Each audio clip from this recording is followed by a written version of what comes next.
Greetings, fellow Ambazonians. This is Capo Daniel. I want to send out this video message to address our people about a news that is circulating on social media about a purported order sent by me, Capo Daniel, for all Ambazonian journalists who took part in the protest concerning the killing of journalist Anye Nso to be arrested and paid the sum of 2 million francs. That information is false. It's been circulated by a fake page, Facebook page that has my face as its profile picture. That is a clone Facebook page that we believe is being managed by the Cameroon government to use this information to sow chaos in the Ambazonian struggle and also to mischaracterize the Ambazonian struggle and targets credible Ambazonian personality by so doing. So I want to draw that to the attention of our people and to reassure them that we have not put out any such order. The Ambazonian Toronto Defense Declaration have designated all journalists as protected persons. While it is true that Anye Nso was once arrested because he emanated during the 11th February celebration by the Cameroon government, that particular issue have been dealt with. Like I said in my previous presentation, I am completely satisfied with the part of the investigation by our forces that has clarified the issue whether he was targeted in that operation because of his job as a journalist. I can assure our people that that was not the case. Yes, he had problems with our forces because he emanated during the 11th February. He was already arrested for that particular issue and was released. So that was a resolved matter. We know where he stays. Mr. Anye lives in an area that is controlled by our forces. And if our forces wanted to target him because of his job or because of whatever reasons there may be, we could have simply go to his house and pick him up rather than come to a public place like in Don Simon where this incident took place.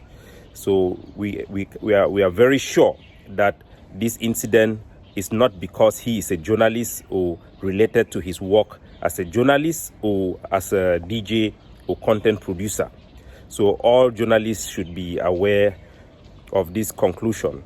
This does not mean that there are no other possibility in our investigation, and we are still continuing to investigate this matter.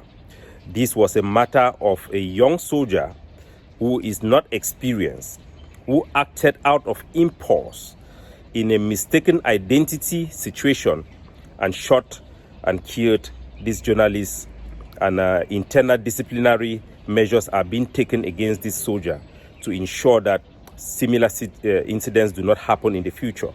And we have also gone around taking our turns to remind our forces about our commitment to protect journalists. Journalists are protected people. And we are really sorry about this incident, and I have appealed to our people to understand the difficult situation where our forces are operating under, and also we have taken measures to make sure that they are more professional, especially with journalists. The message should be clear to everybody. Journalists should never be targeted, and where there are investigations about journalists, they should be treated with respect because they play a very important role to both inform our people and the international community about what is happening within our communities. We monitored the protests that took part in Bamenda by the journalists. We have received their petition, and it is understandable. And I also want to appeal to all our population around Bamenda 2, travelers in Tarinkun, right up to hospital roundabout, where Mr. Anye is very famous, to understand that this is an unfortunate incident, and this chaos of war have been brought upon us, brutal occupation of Ambazonia. We will do everything to make sure that our forces' conduct meet up with the expectation of our people who they are fighting to protect. If Ambazonians have picked up gun to fight for anybody, it should be for the right of our people and the right of journalists to be able to express themselves freely and fairly. So make no mistake, this attack is an unfortunate attack, Mr. Anye was not targeted. He was not the subject of that particular operation. He was not being sought after by our forces in any shape or form. He had no pending issue with our forces. As a matter of fact, had rejected participating in certain events that was organized by the Cameroon colonial governor that we know of. So he's somebody we would identify as somebody who is friendly. Our journalists are working under extreme tight conditions, especially in the middle of a war, and should be respected and treated with respect and dignity. I support their right to protest and express the anger that have been felt by everybody. And believe me, even our forces too have also expressed remorse and regret about this unfortunate incident. And we are very sure that enough measures have been taken and put in place so that such unfortunate incidents will not happen again. The burial was planned for Saturday. I have advised them to wait until after 20th May, which is a day that have been banned in Ambazonia, to come and go before the body should be buried. That is my advice. It's just an advice I've given to them just to avoid any confusion.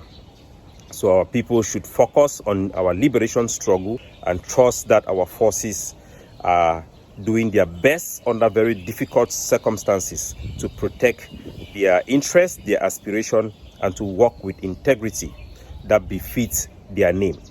God bless you all.